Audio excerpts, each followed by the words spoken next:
Esquina América. Punto de encuentro. Donde los ríos tienen más de dos orillas. Bueno, buenos días, buenas tardes. Buen día, ¿cómo le va? Buenas, ¿cómo está? Muy bien, yo estoy muy contenta, estoy por supuesto un poco nerviosa porque hoy tenemos un grandísimo honor en Esquina América, el programa del Centro de Estudios de Integración Latinoamericana Manuel Ugarte de la UNLA, una universidad, bueno, que se caracteriza por un compromiso social e histórico muy importante como nuestros invitados, pero bueno, hoy un invitado de lujo, estamos con Jorge Tayana, ministro de Defensa de la Nación, sociólogo, él es director del Centro Internacional de Estudios del CIEP de la UNSAM, otra de nuestras universidades tan valiosas, de la provincia de Buenos Aires, pero además de ser ministro, tiene una larga historia como funcionario y diplomático del gobierno nacional argentino. Él es ex senador, además, nacional, ex presidente del Parlasur, fue secretario ejecutivo de la Comisión Interamericana de Derechos Humanos y actualmente, además, dirige la maestría en Derechos Humanos y Democratización en América Latina. Así que una larga historia y una función actual importantísima. Bienvenido, Jorge Tayana, muchísimas gracias por su tiempo. No, gracias a ustedes y para mí es un enorme gusto estar en la Universidad de Lanús, por la que tengo mucho aprecio y la he seguido desde sus comienzos, de la época de cuando Ana era la organizadora de la Universidad de San Martín, de la Universidad de Lanús. Yo en un momento fui organizador también de la Universidad de 3 de Febrero, pero después me fui a Washington, a eso de la Comisión Interamericana, así que dejé esa posibilidad. Pero conozco bien la Universidad de Lanús, conozco su visión latinoamericana y un centro que se llame Manuel Ugarte ya creo que lo dice casi todo. Así que el orgullo y el honor es mío. Bueno, un poco lo adelantábamos, ¿no? Nosotros desde el Centro de Estudios, desde la universidad toda, para realizar nuestros análisis procuramos hacerlo siempre desde nuestra voz, lo que coincide con la escala continental, ¿no? Con el territorio nuestroamericano. En ese sentido, pero además en el marco de los 40 años de recuperación democrática en nuestro país, y algo así como coincidente con el cierre de cierre entre comillas, pero de las dictaduras militares en la región, nos enfrentamos a un momento también electoral muy importante para nuestra América. Por eso nuestra idea era poder charlar con usted hoy, escuchar su análisis sobre los procesos democráticos en nuestra región en este tiempo y por ahí acercarnos también puntualmente a dos casos que el próximo domingo 20 de agosto tendrán elecciones. En segunda vuelta, en el caso de Guatemala, un país hermano del que usted además ha sido embajador, y el caso ecuatoriano, que bueno, va a elecciones en una situación complicada y adelantada. Para arrancar entonces, quisiéramos preguntarle cuáles cree que son hoy las amenazas y asimismo algunos factores intrínsecos limitantes de los sistemas democráticos. En el mundo, pero en nuestra región en particular. Sí. A ver, hay varios marcos que hay que dar a esto. Por nosotros estamos viviendo nuestros 40 años de democracia.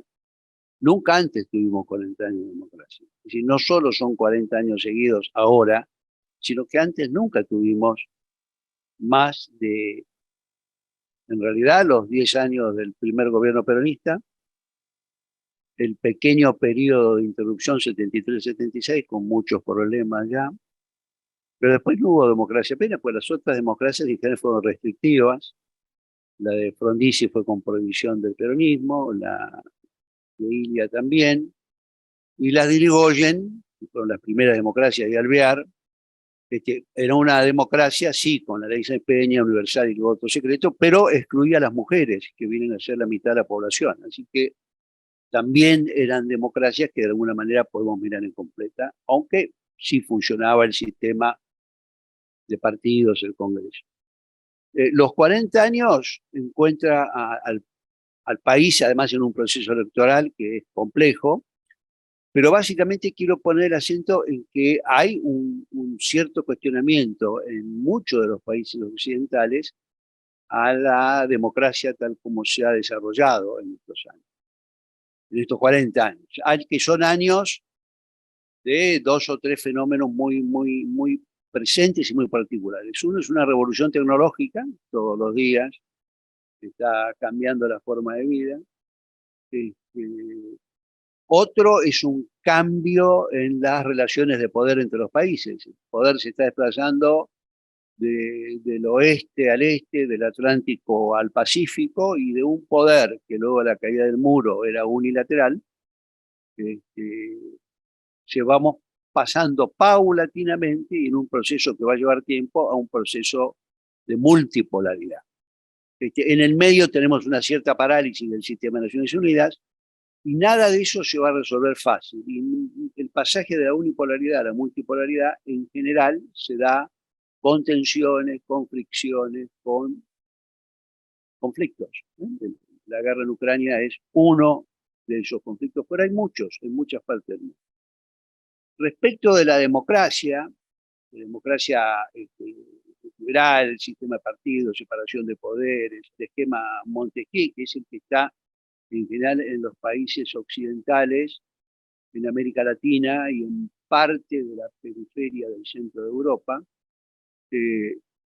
es indudable que estamos volviendo o estamos retornando a una situación de pérdida de prestigio de esa democracia, de cuestionamiento que ya tuvimos en estos 40 años de democracia los argentinos y que se dio en América Latina. No me refiero al fin de siglo y en el caso argentino al 2001. En esa época, en muchos de los países de la región, sufrimos o tuvimos reclamos contra la democracia, y esos reclamos contra la democracia tuvieron una característica, y es que tuvieron como resultado la emergencia de líderes populares en muchos de esos países, y tuvieron la peculiaridad de que los cuestionamientos a la democracia se daban en el marco de queremos más y mejor democracia, y los problemas de la democracia se solucionan con más y mejor democracia. Es decir, no se apelaba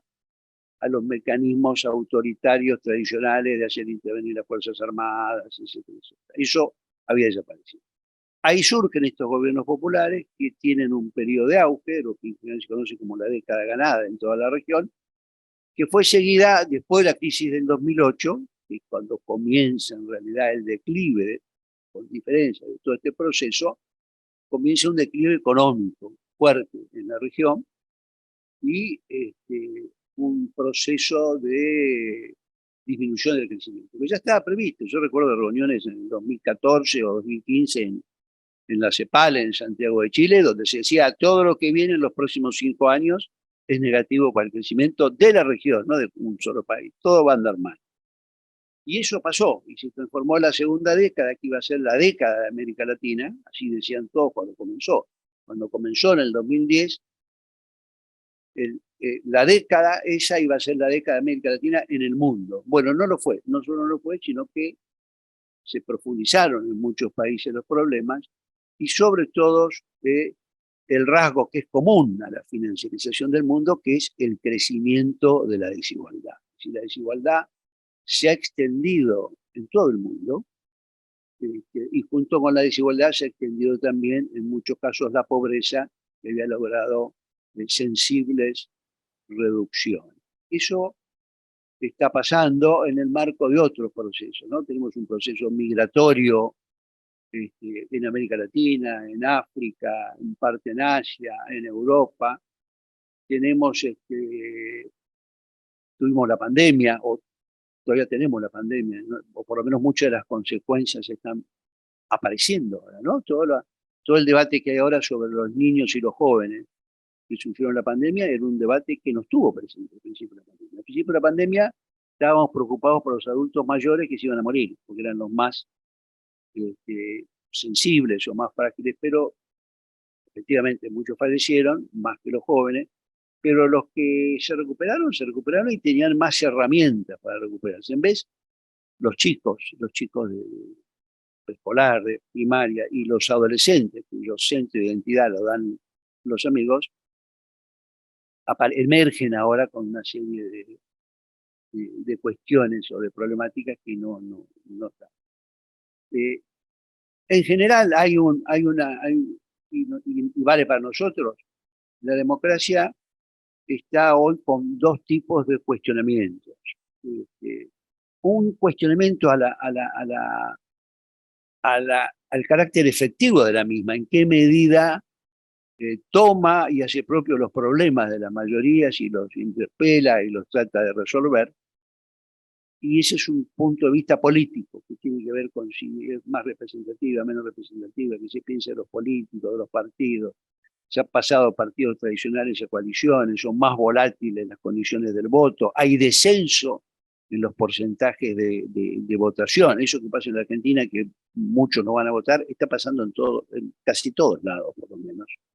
No en todos, pero sí en muchos, en el mundo y en América Latina. Ese es un tipo de consecuencia de esa democracia. Y lo otro, eso es más de lo procedimental o lo legislativo o los mecanismos de participación política, que pareciera que tienen que tener una revisión. Y el otro es lo económico-social. Es decir, la situación de desigualdad ha llevado a que haya situaciones de marginación que se han ampliado y que no parecen fáciles de resolver en el corto plazo. Esos dos temas son los que están produciendo cimbronazos en la democracia. Y en estados que son cuestionados por grandes, por chicos, pero en todo caso son cuestionados por débiles para resolver problemas, ¿no? Y eso se ve en el crecimiento del delito organizado grande.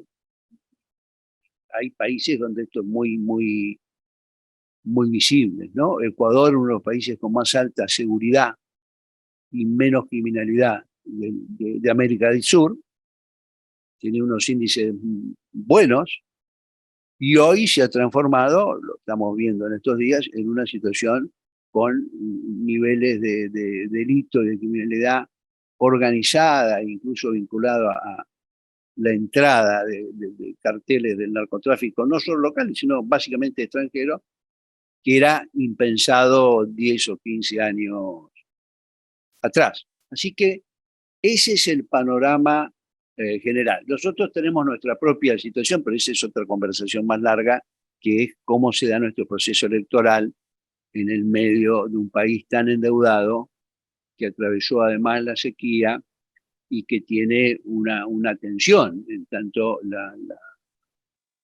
la situación económica y social no logra dar respuesta a muchos, y tenemos una inflación que está como no muy alta, sino realmente arriba de 115, 120 por año, lo cual es una situación difícil de sostener y de tener resultados. Ese es el panorama general. Tiene diferencias en los distintos países, pero digamos, el panorama es un panorama que no tiene glamour la democracia en este momento.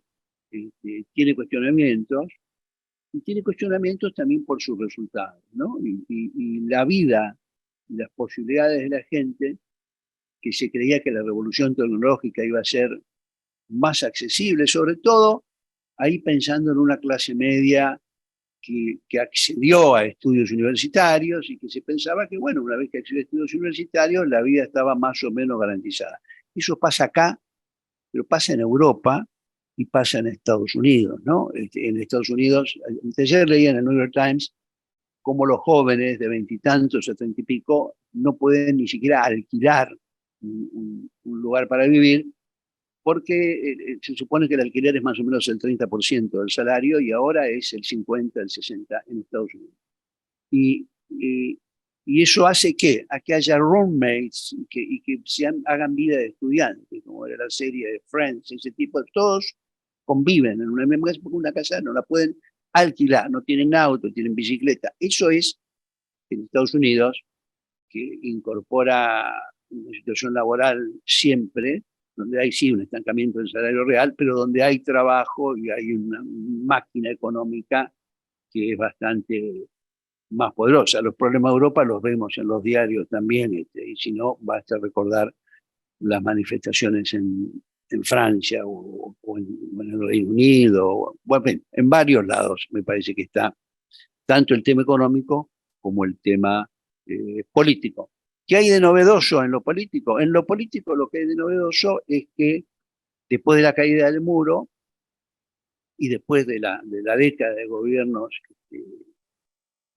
populares, progresistas, populistas, como uno quiere llamarlos en América Latina, sobre todo en América del Sur, lo que tenemos ahora es una emergencia, como se dio en Estados Unidos y en Europa, de una ultraderecha fuerte, en crecimiento y bastante pujante, que se presenta como la que va a solucionar los problemas.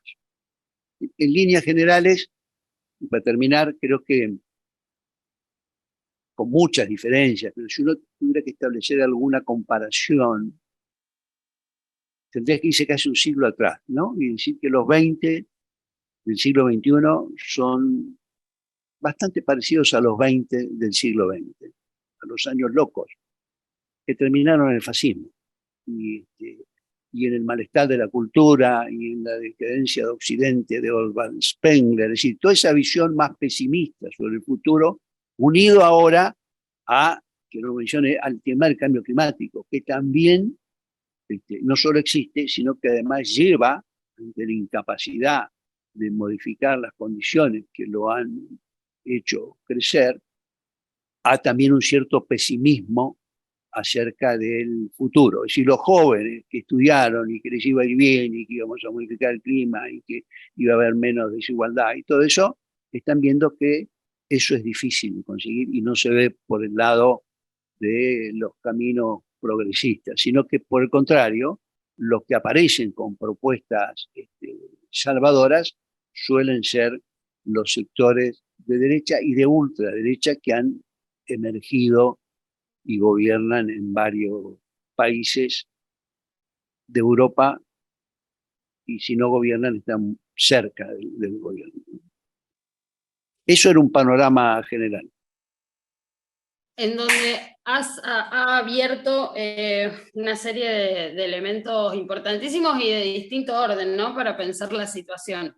Y por ahí, manteniéndonos en la escala regional, bien decías que este momento histórico está asignado por grandes transformaciones, ¿no? La revolución tecnológica, el pasaje de la unipolaridad a la multipolaridad, o lo que podría al menos caracterizarse como la ruptura del consenso de Washington y la emergencia y el ascenso tan importante y tan fuerte de otro gran polo de poder comandado por China, pero con una alianza explícita también.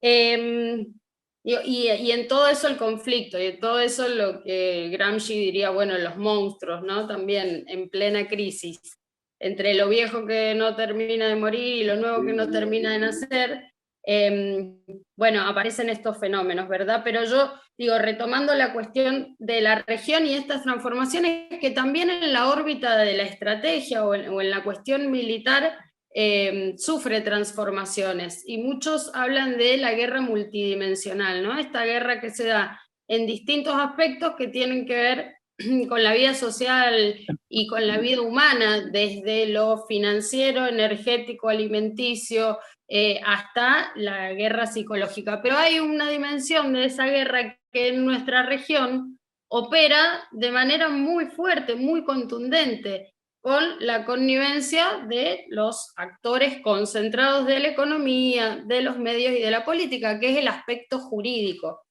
Y entonces, o lo que se denomina lawfare, y conocemos como lawfare. Entonces también mencionabas Ecuador, y digo, bueno, Ecuador es un caso paradigmático, pero nuestro país también lo es, con la persecución a la actual vicepresidenta Cristina Fernández de Kirchner. Y me pregunto, bueno, ¿cuál es tu evaluación o cuál es su evaluación respecto de este aspecto de la guerra y cómo opera en nuestra región con la prevalencia que lo hace, ¿no? Sí, lawfare en realidad fue un término que inventó, que creó la derecha en Estados Unidos después del 2001, cuando las organizaciones de derechos civiles cuestionaban el carácter anticonstitucional de una serie de leyes que estaba dictando el Congreso, la Patriot Act, una serie de legislación. O sea que tiene un origen distinto al que después se aplicó. Después es tomado por una serie de sectores que ven un fenómeno nuevo, que es la utilización de la Administración de Justicia, lo que vulgarmente se llama el Poder Judicial, para perseguir opositores, pero más que para perseguir opositores, o no solo por eso, sino la persecución de opositores es una consecuencia de un hecho más importante. El Poder Judicial se transforma en una fuerza conservadora, en general siempre lo ha sido, pero que toma un rol de vanguardia o va al frente en la defensa de los intereses más concentrados y de las minorías tradicionalmente ubicadas en el poder. Ese es el hecho distintivo. En el medio hacen aberraciones, ¿no? Como la persecución a Cristina, la persecución a Lula, la persecución a Correa, montones de casos de persecución, en donde siempre los que terminan perseguidos son representantes o figuras muy simbólicas de gobiernos populares. El otro día uno me hablaba de,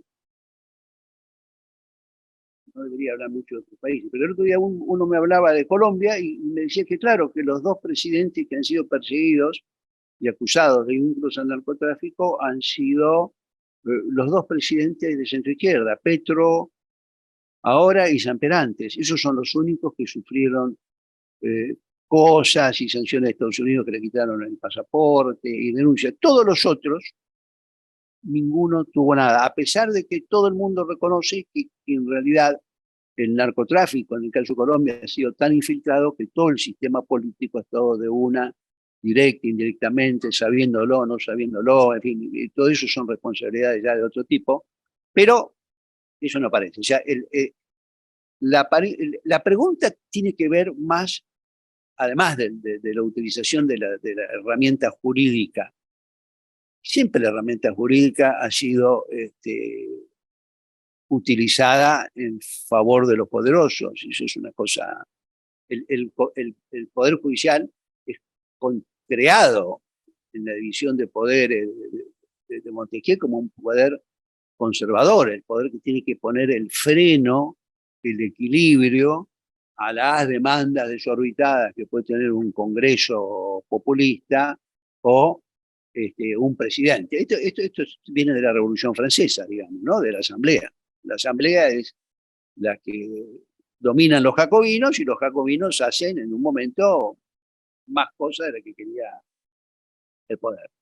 Y entonces le pone un freno. O sea, la idea de un poder judicial. El problema no parece ser solo eso, sino que en la actualidad parece haber una cierta degradación de los poderes judiciales en la región, entre otras cosas porque si bien han sustituido a otros factores de poder, como fueron las Fuerzas Armadas, en la imposición de regímenes o en el mantenimiento de élites de poder. Además de eso, pareciera que parte de ese poder judicial a su vez ha perdido poder y legitimidad en tanto instrumento de resolución de los conflictos internos. ¿Qué quiero decir con esto?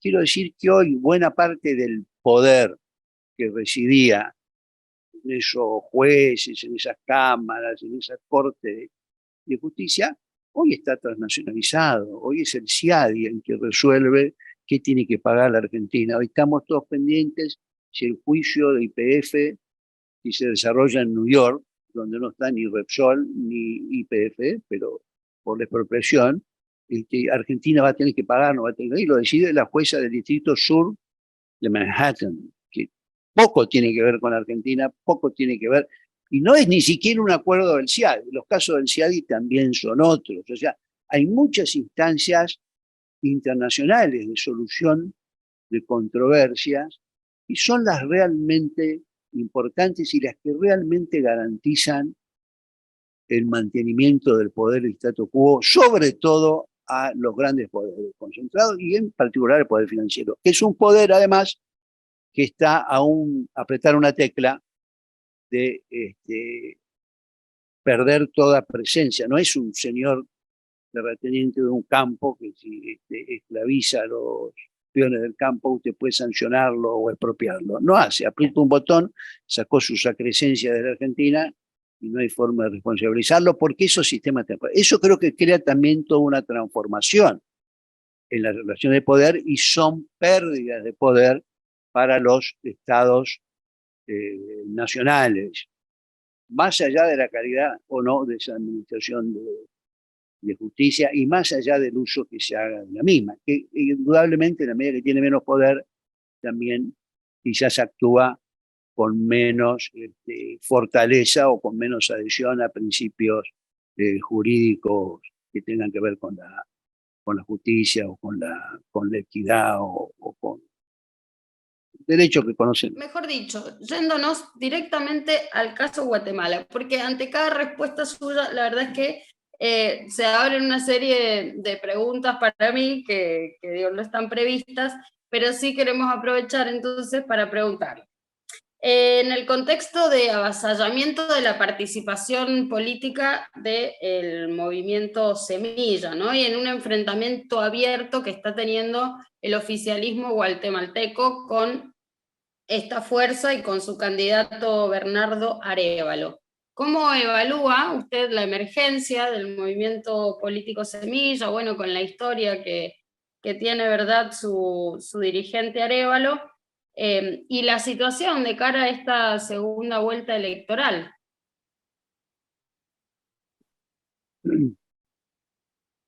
Yo conozco bastante Guatemala, viví 4 años allá, dijo que nació en Guatemala. Conozco a Bernardo Arévalo y conozco bastante la historia de Guatemala, donde la democracia ha sido muy pocas veces efectiva. Hay un libro histórico, ¿no? Un premio Nobel que se llama El señor presidente, de Miguel Ángel Asturias, y que es básicamente una representación del presidente absoluto.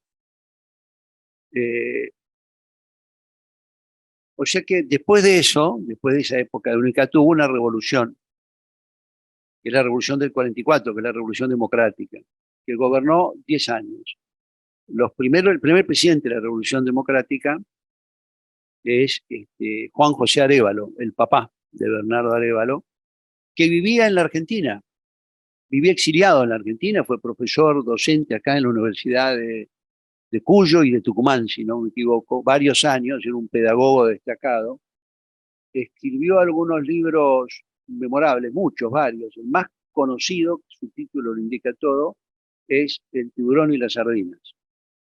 El tiburón es el grande y la sardina es una chiquita que se comía. Era toda una reflexión sobre el poder de los Estados Unidos en Centroamérica. La revolución es derrocada por un golpe auspiciado por Estados Unidos, que derroca al segundo presidente de la revolución, que es Jacobo Arbenz, porque hizo la reforma agraria. Y la reforma agraria beneficiaba a los indígenas, que son la mayoría de la población guatemalteca. Es decir, no son una minoría, son la mayoría de la población guatemalteca. Y esto hace que su situación sea bastante diferente a la de otros países, donde uno está preocupado por cómo se tratan las minorías originarias o indígenas. Acá no, los 22 pueblos mayas, porque son 22 con 22 idiomas distintos, y los incas que no son mayas, pero también están, son la mayoría de la población, que siempre ha sido postergada, que ha sido explotada de una manera colosal, a la que obviamente le han quitado las tierras y que obviamente ha sido reprimida muy violentamente cada vez que se ha levantado. En el siglo XIX hubo un levantamiento muy grande, centrado en Totonicapán, que es una provincia dentro de Guatemala, y que nos mataron a casi todos. Y acá, luego de la caída del gobierno de Jacobo Arbenz, por intervención norteamericana, y el coronel Castillo Armas hace una revolución, lo derrocan, lo mandan al exilio, reprimen. El que estaba en Guatemala en ese momento era el Ernesto Guevara, que estaba trabajando, colaborando con el gobierno de Arbenz, como un joven médico, y de ahí pide refugio en la embajada, y de la embajada argentina se va a México, donde conoce a Fidel Castro y su vida toma otro camino. Hubo varios exiliados argentinos, guatemaltecos en la embajada argentina, que vinieron a la Argentina, y luego se desarrolla un largo proceso de surgimiento de guerrillas, que tiene que ver un poco con el proceso cubano, que muestra el éxito de una guerrilla revolucionaria que surge de la nada y desarrolla la táctica de la guerra de guerrillas. Y en Guatemala se da un largo proceso de guerrillas que termina con una represión tremenda, con casos de genocidio bastante destacados. Hay un estudio de la Comisión de Verdad Histórica que condujo el episcopado de Guatemala, que muestra masacres y ejecuciones masivas, traslado de indígenas. Hay más de 200.000 víctimas mortales, por lo menos, en ese proceso, que tuvo sus grandes patrocinadores, ¿no? El señor, entonces general Efraín Ríos Montt fue como el símbolo de eso. Pero hubo varios gobiernos muy represivos. Después se restableció la democracia con un acuerdo. Después de restablecer la democracia, con los acuerdos de paz en Centroamérica, se fue encaminando una negociación con lo que se llamaba la UNRG, Unión Nacional Revolucionaria Guatemalteca, que era la que había agrupado a distintas guerrillas, y se da un proceso finalmente de transición, de acuerdo de paz, se acaba la insurgencia y vienen democracias muy frágiles políticamente, con poca participación y con mucho poder del poder concentrado. Y cuando hablo de poder concentrado, hablo de 15 familias, 12 familias, 20 familias, no más.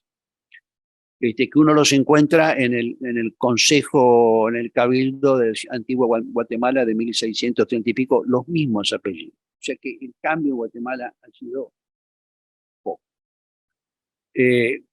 Hubo un intento de un gobierno de centro-izquierda en este proceso, que fue Álvaro Colom, tuvo un resultado mixto, que estaba casado en ese momento con su mujer, que es Sandra Torres.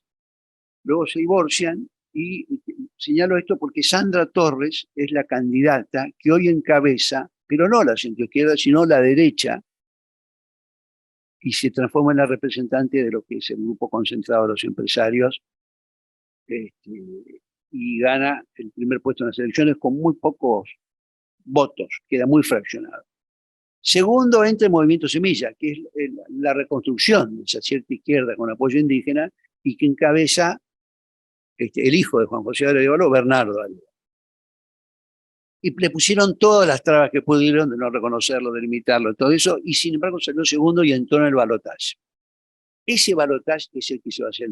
¿Cuál es el problema? El problema es que se ha venido en todo el periodo de primera vuelta hasta el balotaje, todo lo que ha hecho el gobierno, que es un gobierno con muchísimas acusaciones de corrupción, distintas cosas, ha sido tratar de evitar y descalificar al movimiento Semilla para que sacarlo del balotaje, de manera que el que estaba tercero, que es el del presidente de Matei, pase a segundo y entre en el balotaje. Entonces sería un balotaje entre dos versiones de la derecha, los que están con el gobierno, con el presidente, y los otros que en general están cansados del gobierno y quieren.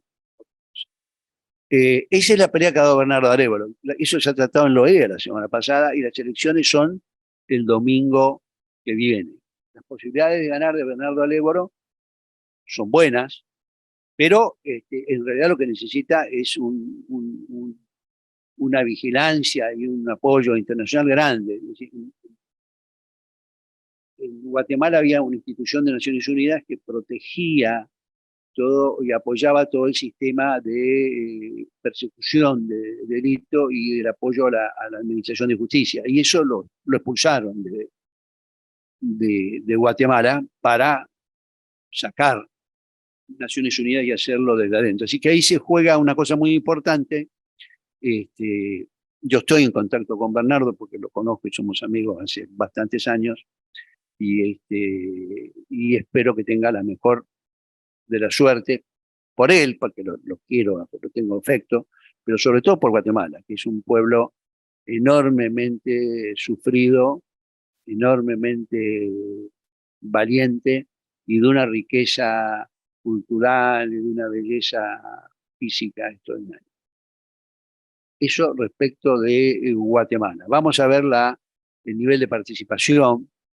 Siempre es difícil. Guatemala tiene una infraestructura muy débil, muy poco desarrollada. Tiene niveles de alfabetismo bajos, de instrucción bajos. O sea, hay muchas aldeas que tienen poca relación.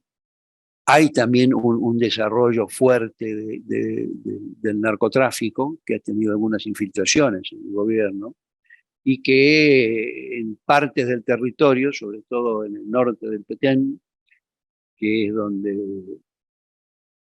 están ruinas maravillosas de los mayas, y es la segunda selva. El Petén es la segunda selva más grande de América después del Amazonas. Bueno, así que es una elección compleja de todo punto de vista. Y si nos vamos a Ecuador y volvías a mencionar la cuestión del narcotráfico y los narcoestados paralelos y las olas de violencia, bueno, Ecuador está viviendo un momento crítico en relación a la violencia social y política. Y entonces también va a esta elección en una situación particular, en un estado de emergencia decretado por un presidente banquero que además, porque digo, hablábamos también de el poderío financiero hace rato, un presidente que ha disuelto la Asamblea y que gobierna la Asamblea Nacional y que gobierna por decreto. Bueno, es una situación verdaderamente excepcional y compleja. ¿Cuál es tu evaluación respecto al escenario post-electoral? Bueno, ahí hay varias cosas, ¿no? Hay un elemento regional también que incide, que es lo que ha pasado en Venezuela en los últimos años y lo que ha pasado en Colombia, que ha repercutido en migraciones, en desarrollo y en avances de los grupos vinculados al narcotráfico de Colombia a insertarse más en Ecuador. Pero no solo son los grupos colombianos, también están grupos mexicanos, el Cártel de Jalisco, Nueva Generación no me acuerdo cuál otro cartel, pero grande. Y también está el Comando Vermelho de Brasil, que está con presencia en Ecuador. Es decir, en 10 años la situación de Ecuador ha cambiado muy radicalmente. Y en eso, inevitablemente, quiero referirme a la salida y la persecución contra Rafael Correa, que evidentemente lograba una transformación del país y lograba un cierto orden político-social que completamente se ha roto. Se rompió primero con el gobierno de Lenín Moreno, que persigue a su propio partido, es decir, a Correa, al liderazgo de su partido, y produce un quiebre. Es encarcelado el vicepresidente, Lasso, no Lasso, perdón, es encarcelado el vicepresidente por varios años, hasta que le dieron libertad domiciliaria o vigilada, Jorge Glass. Y bueno, y también la persecución contra varios otros que se fueron. Evidentemente eso entra en una descomposición, se fracciona el movimiento indígena también, que ha tenido un peso muy fuerte. Yo recuerdo que Rigoberta Menchú me decía a mí allá después de Chiapas me decía Rigoberta que sin duda iba a haber el próximo país donde el movimiento indígena debe tener más peso era Ecuador, porque tiene un nivel de organización alto, y es verdad, tiene un nivel de organización alto. Y tiene un peso político, no ha logrado el gobierno, pero tiene un peso político fuerte. Lo que pasa en Ecuador es que todo ese deterioro es un país que tiene, ojo, tiene el dólar como moneda desde hace muchos años, ¿no? Eso fue anterior incluso a Correa. Pero el dólar se transforma, la dolarización, al contrario de los que nos quieren contar, se transforma en una soga que aprieta el cuello cada vez más a medida que pasa el tiempo, porque deja sin ninguna herramienta política a la autoridad monetaria y es una trampa. Como es un país petrolero, ha logrado mantener eso porque tiene una capacidad de exportación de petróleo, de banana, de langostino fuerte, pero y tiene también un poco de remesas, ha podido mantener la situación. Pero la situación se ha deteriorado la crisis del orden público tiene mucho que ver con la crisis de la Policía Nacional en Ecuador. Acuérdense que tuvo un levantamiento y lo detuvo a Correa ya en aquellas épocas. Y de ahí para acá lo que ha venido es un deterioro. Ganó Lasso por muy poco las elecciones, nunca tuvo una capacidad de gobierno importante, sus políticas fueron muy impopulares, y entonces se apeló a lo que se llama la muerte cruzada en Ecuador, que es que el presidente tiene la facultad de terminar el periodo del Congreso al tiempo que termina con su propia presidencia. Por eso las elecciones del domingo son elecciones no para un periodo de 4 años, son unas elecciones para completar el periodo de Lasso, son elecciones para el periodo 21-25, es decir, van a elegir un presidente o una presidenta, el partido de Correa llevó una mujer como candidata, el Partido de la Revolución Ciudadana, para 23-25, es decir, para culminar este periodo, dándole una cierta solución institucional a la crisis. Bueno, renovamos presidente, renovamos parlamento y vemos cómo lo llevamos y empezamos de nuevo. Parece una solución que es una posibilidad constitucional y que es distinto a la situación que se estaría dando en Perú, por ejemplo, ¿no? Donde se mantiene la situación de crisis desde que sale Castillo, es arrestado, en fin, y es otra cosa. Ahí hay elecciones también, vamos a ver cómo está, creo que la candidatura de la gente Correa tiene buenas posibilidades, no creo que haya posibilidades de alteración de los resultados, pero sí hay una conmoción porque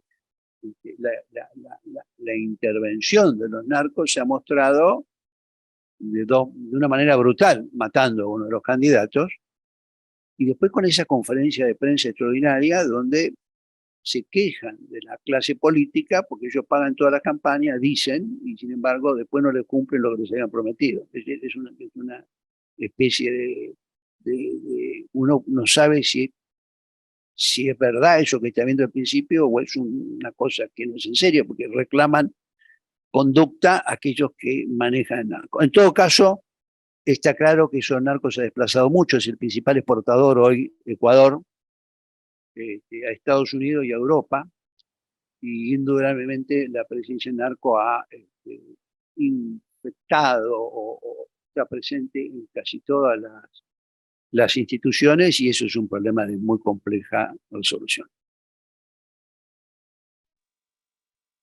Y aprovechando entonces ya estos últimos minutos, agradeciendo enormemente, me adelanto, pero quisiéramos terminar esta entrevista, este análisis, con una reflexión sobre la integración regional, pensando, como decíamos, en la escala continental y en los mecanismos que ya funcionan, u otros. ¿Cuáles crees que son los ejes neurálgicos de una política continental, de una política de integración que abone a la soberanía con justicia social, ¿no? Que Son los dos temas.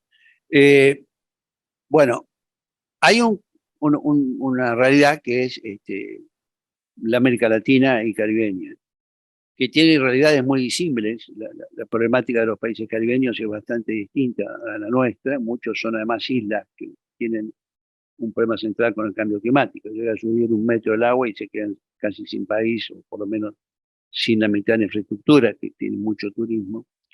En general, Centroamérica y Caribe tienen un grado de relación y de complementariedad con los Estados Unidos mucho más sólido que el que tiene Sudamérica, y sobre todo que el que tiene el Cono Sur.